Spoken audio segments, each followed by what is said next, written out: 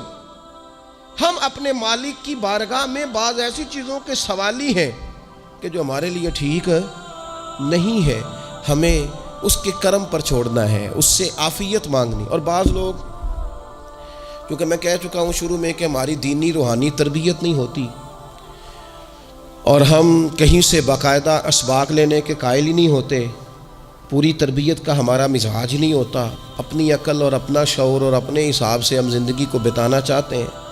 اور یہ جو میرا دور ہے یہ ویسے ہی الجھا ہوا زمانہ ہے، اللہ ماشاء اللہ، پتہ نہیں کوئی کیا بول رہا ہے، کوئی کیا کہہ رہا ہے، ایسے ہے جیسے کوئی میلہ لگا ہوا ہے اور کان پڑی آواز سنائی نہیں دے رہی۔ جس کی دکان پر کوئی گاہک نہیں وہ بھی کہہ رہا ہے لائنیں بنا لو۔ ایسا الجھا ماحول ہے اور ایسی آزمائش ہے کہ لوگ بیچارے پریشان ہیں۔ دیکھیں جب تربیت کے ساتھ انسان آگے بڑھتا ہے نا، ہمارے پاس مقتدا ہے اللہ رسول کا کلام، ہمارا پیشوا ہے رب رسول کا فرمان۔ جب ہم کتاب و سنت کی روشنی میں آگے بڑھتے ہیں تو پھر ہمارے لیے منزل آسان بھی ہوتی ہے اور قریب بھی ہوتی ہے، پھر ہمارے لیے آگے کی طرف سفر کرنا، آگے بڑھ جانا یہ آسان ہوتا ہے۔ آپ غور کریں جو لوگ دنیا میں کامیاب رہے، بھلا کس طرح کامیاب رہے؟ وہ اس طرح کامیاب رہے کہ انہوں نے نا اپنے رب سے عافیت مانگی، اللہ تعالیٰ نے خود بخود ان کے لیے رستے بنائے۔ آپ تاریخ پڑھیں گے بعض لوگوں کی تو لگ نہیں رہا تھا کہ وہ اتنی کامیابی حاصل کریں گے۔ دیکھ لیں آپ حضرت غوث اعظم جیلانی رضی اللہ تعالیٰ عنہ بغداد شریف تشریف لاتے ہیں تو ان کی کیفیت یہ ہے کہ پتے کھا کے گزارا کرنا پڑتا ہے، یعنی پیچھے کوئی ایسا بیک گراؤنڈ کسی کا بنایا ہوا ادارہ، کوئی بڑی خانقاہ، کوئی بڑے لمبے چوڑے والد صاحب کے مریدین، کوئی بڑا لمبا سلسلہ نہیں مل رہا۔ ان کو بظاہر پتے کھا کے گزارا کرنا پڑتا ہے، لیکن چونکہ وہ نکلے ہیں اللہ کی مدد کے ساتھ، انہیں اللہ نے تائید دی ہے، فضل فرمایا ہے، تو نتیجہ یہ نکلا ہے کہ 70 ہزار بندہ ایک ایک وقت میں تربیت لینے کے لیے ان کے سامنے موجود ہے۔ یہ اللہ نے اسباب بنائے ہیں، کیونکہ جب رب عافیت عطا کرتا ہے تو پھر اللہ اسباب بھی پیدا فرماتا ہے۔ ہمارا ذہن تو تھک جاتا ہے سیاست کرتے کرتے، ہم تو جناب پوری ترتیب سے ہمیں سلیقہ آتا ہے کس طرح کر کے کس بندے کو کیسے قائل کرنا، پورے طور پر ہم وہ ساری زندگی سیاست کرتے رہتے ہیں۔ وہ خاندانوں میں بھی چلتی ہے، گلی محلے میں بھی چلتی ہے، دوستوں میں بھی چلتی ہے، اور بعد میں پتہ چلتا ہے کہ یہ پتے کھیل کون رہا تھا، اصل میں صلح کرانے والا تھا کہ لڑائی کرانے والا تھا، یہ سب کا خیر خواہ تھا، یہ سب کی ذہن کے اندر فطور کی آمیزش ہی اس شخص کی وجہ سے تھی۔ ہم چونکہ وہ خاص عافیت اللہ سے نہیں مانگتے، ہماری مخصوص سیاست ہوتی ہے سبھی کو راضی رکھو، اس کا نتیجہ یہ نکلتا ہے کہ ایک ٹائم آتا ہے کوئی بھی راضی نہیں رہتا۔ ہم کی طرف رجحان کریں اور اللہ نے جو ہمیں شعور دیا ہے اس شعور کو لے کر اللہ کی بارگاہ کی طرف بڑھیں۔ آپ یقین کریں اعلیٰ حضرت بریلوی رحمۃ اللہ علیہ کی کتابیں ہیں، ایک ایک کتاب پر پی ایچ ڈی ہو رہی ہے، اور انہوں نے 150 سال پہلے بیٹھ کر جو کچھ لکھا تھا بئی نہیں لفظ بلفظ اس کی ضرورت آج محسوس ہو رہی ہے اور آنے والے وقت میں بڑھ رہی ہے، لیکن ان کے پاس کوئی ٹیم نہیں تھی، 50 لوگ نہیں تھے جو ان کے پاس بیٹھ کے لکھواتے، اپنا پریس نہیں تھا، ایسے لوگ نہیں تھے کہ جن کو پتہ ہوتا کہ کتاب ہم کل چھاپیں گے اور اتنے فیصد یہ مارکیٹ میں نکل بھی جائے گی، ایسا کچھ نہیں تھا۔ کیا تھا؟ اللہ کی مدد ساتھ تھی، تائید ایزوی ساتھ تھی، اللہ نے اپنی عافیت میں رکھا تھا۔ وہ قرآن مجید کی آیت کا ترجمہ کرتے ہیں نا اعلیٰ حضرت اہدنا الصراط المستقیم، یا اللہ ہمیں سیدھی راہ پہ چلا۔ بہت سارے مفسرین نے کہا اے اللہ ہمیں سیدھا راستہ دکھا، فرماتے ہیں اے اللہ ہمیں سیدھی راہ پر چلا۔ تو کسی نے کہا حضور یہ چلا اور دکھا میں کیا فرق ہے؟ فرمانے لگے دکھانے کا مطلب یہ ہوتا ہے کہ کسی نے پوچھا میں نے گجرانوالہ جانا ہے، تو دکھانا یہ ہے کہ اسے کہا یہاں سے باہر نکلو، روڈ پہ چڑھ جاؤ، سیدھے جاؤ گے، ایک پول آئے گا، اسے کراس کرنا، نیچے اترنا، وہاں سے شہر شروع ہو جائے گا۔ پھر اس نے اگر کوئی اندرونی جگہ شہر کی پوچھ لی تو اس کو کہا کہ رائٹ ہو جانا، پھر لیفٹ ہو جانا، پھر آگے کسی سے مزید۔ یہ ہے راستہ دکھانا، اور ایک ہے چلانا۔ اس نے کہا میں نے گجرانوالہ جانا ہے، تو اس نے کہا ساتھ بیٹھنا میری گاڑی پہ، جہاں تو نے جانا ہے میں چھوڑ کے آتا ہوں۔ یہ راستے پہ چلانا ہے، یہ مقام تفکر ہے۔ آپ اس پر غور فرمائیں گے، کہتے ہیں یا اللہ تو ہمیں راستہ دکھائے گا اور دکھاتا ہے، لیکن چاروں جانب شیطان بھی تو بیٹھا ہے نا، فتنے بھی تو ہے نا، تو اگر تیری رحمت ساتھ رہے، مانا کہ محبت کے سفر میں ہر گام پہ 100 مشکل ہے، لیکن یہ سفر آسان بھی ہے اگر ساتھ تمہارا ہو جائے۔ اگر تو ساتھ چلے تو پھر یہ سفر مشکل ہے۔ وہ ہارون رشید نا اپنے محل کی چھت پہ ٹہل رہا تھا، سب سے اوپر والے چوارے پر، نیچے سے حضرت بہلول دانا گزر رہے تھے، اوپر اس کے ساتھ سپاہی بھی تھے، گن مین بھی تھے۔ اس نے کہا یہ بابا تو ذرا اوپر اٹھاؤ۔ انہوں نے ایک ڈولی، ایک ٹوکری سمجھ لیں، اس کو رسیاں باندھ کے نیچے پھینکا۔ نیچے جو سپاہی تھے ان کو کہا کہ یہ بابا جی کو پکڑ کے اس میں بٹھاؤ۔ انہوں نے جبرن تھاما بابا جی کو، اس میں ڈالا، اوپر والوں نے کھینچ لیا۔ 2-3 منٹ لگے۔ ہارون رشید کے سامنے حضرت بہلول دانا پہنچ گئے تو تھوڑے ناراض بھی ہوئے کہ یہ کوئی طریقہ تو نہیں نا بلانے کا۔ ملاقات کرنے لگا، ایک مسئلہ پوچھنا تھا۔ فرمانے لگے بادشاہ ہے نا، تیرے مسئلے پوچھنے کا بھی اپنا ہی انداز ہے، پوچھ مسئلہ۔ کہنے لگا بابا پوچھنا تھا کہ آپ اللہ تک کیسے پہنچے؟ حضرت بہلول دانا چپ کر گئے۔ 2-4 منٹ کے بعد کہنے لگے جس طرح ابھی زمین سے تیرے تک نہیں پہنچا، بالکل اسی طرح ہی پہنچ گیا ہوں رب کریم کی بارگاہ تک، اور وہ بھی جو اس نے کرم فرمایا ہے، ورنہ میں تو نہیں سمجھتا کہ میں پہنچ گیا، وہ بھی اگر تیری خوش گمانی ہے۔ ہارون رشید کہنے لگا مجھے سمجھ نہیں آئی۔ فرمانے لگے تو بادشاہ جو ہے اتنی جلدی کیسے سمجھ میں آئے گی تجھے بات؟ فرمانے لگے اگر میں تجھ سے ملنا چاہتا نا تو میں ایک درخواست لکھتا، پھر کسی وزیر سے سفارشی سائن کراتا، پھر وہ جمع کراتا، پھر مجھے ٹائم ملتا کہ فلاں دن فلاں تاریخ فلاں ٹائم آ جانا، پھر آ کے میں لائن میں لگتا، پھر بھی تو بادشاہ ہے، تیرا موڈ بنتا ملنے کا کہ نہ بنتا۔ جب میں چاہتا تو پتہ نہیں کتنا ٹائم لگ جاتا، جب تو نے چاہا ہے نا تو 1 منٹ بھی نہیں لگا۔ فرمانے لگے میں نے دعویٰ ہی نہیں کیا کہ میں جد و جہد کر کے پہنچوں گا، میں نے تو رب کی بارگاہ میں عاجزی کی ہے، پھر رب نے ہی کرم فرمایا ہے، اسی نے مہربانی کی ہے۔ مانا کہ محبت کے سفر میں ہر گام پہ 100 مشکل ہے، لیکن یہ سفر آسان بھی ہے اگر ساتھ تمہارا ہو جائے۔ اس کے کرم کا ساتھ رہا ہے، اس سے عافیت مانگی ہے، اپنے آپ کو اس کے سپرد کیا ہے تو اس نے کرم کر دیا۔ جب تک یہ مزاج نہیں ہم بناتے کہ مالک سے عافیت کا سوال کریں، اپنے آپ کو اپنے رب کے حوالے کر دیں، اس کی رحمتوں کے سپرد کر دیں، اتنی دیر تک زندگی میں ٹھہراؤ نہیں آتا، قرار نہیں آتا۔ مشکات میں موجود ہے، اللہ کے پیارے رسول صلی اللہ تعالیٰ علیہ وسلم تیمارداری کے لیے گئے تو صحابہ کرام فرماتے ہیں وہ بندہ نا اتنا پتلا نحیف اور لاغر ہو گیا تھا جس طرح چڑیا کا بچہ ہوتا ہے، کمزوری ضعف طاری تھا۔ تو محبوب کریم نے اسے دیکھا تو بڑے کریمانہ انداز میں کریم فرمانے لگے تو کوئی دعا نہیں مانگتا، تو عافیت نہیں مانگتا اللہ سے؟ عرض کی یا رسول اللہ صلی اللہ تعالیٰ علیہ وسلم، میں نے اپنے رب کی بارگاہ میں عرض کی ہے مالک قیامت کا عذاب بڑا سخت ہے، میں نہیں برداشت کر سکتا، تو نے اگر مجھے کوئی سزا دینی ہے تو یہیں دے لے، قیامت کو نہ دینا۔ تو کہتے ہیں محبوب فرمانے لگے سبحان اللہ، او خدا کے بندے تو رب کی سزا دنیا میں بھی نہیں سہ سکتا، اللہ سے یہ بھی سوال نہ کر، تو رب سے کہہ ربنا آتنا فی الدنیا حسنۃ وفی الآخرۃ حسنۃ وقنا عذاب النار، بھلائی مانگ، تو آخرت کے لیے بھی بھلائی مانگ، تو اس سے عافیت کا سوال کر، تو نے یہ سوال کیوں کیا؟ عرض کی یا رسول اللہ کرم ہو گیا ہے، مجھے سمجھ آ گئی ہے، اب میں اسی طرح ہی کروں گا۔ عزیز دوستو ہم کہاں سہ سکتے ہیں؟ ہم دنیا میں رب کی سزا ہم نہیں سہ سکتے، ہم کمزور ہیں تو گرمی نہیں سہ سکتے، شدید سردی نہیں سہ سکتے، شدت کی بھوک لوگ نہیں سہ سکتے، کوئی آزمائش نہیں سہ سکتے۔ وہ جو لوگ بعض اوقات کہہ دیتے ہیں نا جی فلاں چیز ہمارے اعمال کا نتیجہ ہے، تو میں کیا کرتا ہوں نہ کو یار ہم تو یہ بھی نہیں سہ سکتے، ہم کہاں برداشت کر سکتے ہیں، ہمیں تو وہ معاف ہی فرمائے، ہم حساب والے ہیں ہی نہیں، ہم تو صرف معافی والے ہیں۔ ہم سے نہ حساب پوچھے، اس نے حساب پوچھا تو پھر تو بڑی مشکل ہو جائے گی، اگر اس نے حساب پوچھا تو بڑی رسوائی ہو جائے گی، اگر حساب پوچھا تو مشکلات سامنے دکھائی دینے لگ جائیں گی۔ ہم سے تو وہ درگزر والا معاملہ کرے، ہم سے تو وہ کہے جا میں نے محبوب کے صدقے تجھے معاف کیا، جا تیرے لیے رحمت اور بخشش والا فیصلہ کیا۔ وہ کوئی سبب، اس کی رحمت کسی سبب کو دیکھ لے اور درگزر کر لے۔ تو آج کی پوری گفتگو میں آج آپ کو بڑی ذمہ داری سے یہ گزارش کر رہا ہوں، اللہ سے عافیت مانگے، ہر وقت عافیت مانگے۔ میری سالوں سے روٹین ہے، میں دعا مانگتا ہوں اللہم انا نسألک العفو والعافیت فی الدین والدنیا والآخرہ۔ اور یہ خاموش تبلیغ ہوتی رہی، میں مانگتا رہا، کئی بچوں کو ویسے یاد ہو گئی، اس کو یاد کر لیں، اللہ سے عافیت مانگے، دین میں، دنیا میں، آخرت میں، اس کو اپنا مزاج بنائیں۔ اللہ تبارک و تعالی ہم سب کو عافیت نصیب فرمائے۔ آخر دعوانا الحمدللہ۔